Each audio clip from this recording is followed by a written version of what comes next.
کیا آپ جانتے ہیں کہ نماز پڑھنے کے باوجود بھی کچھ لوگ اللہ کے نزدیک ناپسندیدہ ہو سکتے ہیں؟ آئیے جانتے ہیں سورۃ معون ہمیں کیا سبق دیتی ہے۔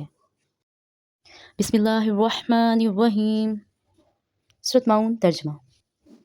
کیا آپ نے اس کو دیکھا جو روز جزا کو جھٹلاتا ہے؟ بس وہ وہی ہے جو یتیم کو دھکے دیتا ہے اور مسکین کو کھانا کھلانے کی ترغیب نہیں دیتا۔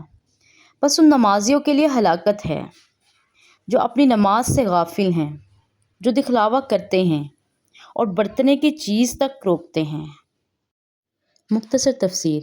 یہ صورت ہمیں بتاتی ہے کہ دین صرف زبانی دعویٰ یا ظاہری عبادت کا نام نہیں، بلکہ اچھے اعمال، اخلاص اور دوسروں کے حقوق ادا کرنے کا نام ہے۔ اللہ تعالیٰ فرماتا ہے، کیا تم نے اس شخص کو دیکھا جو جزا و سزا قیامت کو جھٹلاتا ہے؟ ایسا شخص دراصل وہ ہے جو یتیم کے ساتھ سختی کرتا ہے، اسے دھکے دیتا ہے اور اس کا حق نہیں دیتا۔ اس کے دل میں نہ نرمی ہوتی ہے اور نہ ہی خوف خدا۔ پھر فرمایا کہ وہ مسکین کو کھانا کھلانے کی ترغیب بھی نہیں دیتا، یعنی نہ خود غریبوں کی مدد کرتا ہے اور نہ دوسروں کو اس نیکی کی طرف بلاتا ہے۔ اس سے معلوم ہوا کہ دین میں دوسروں کی بھلائی اور مدد کرنا بہت ضروری ہے۔ اس کے بعد اللہ تعالیٰ نے ان نمازیوں کے لیے سخت وعید بیان فرمائی جو اپنی نماز میں غافل ہیں۔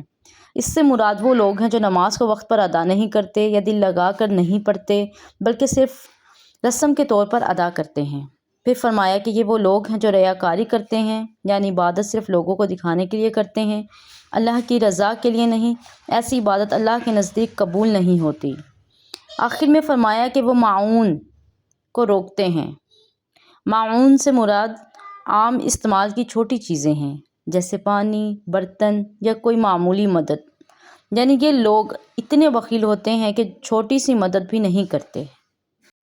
حدیث۔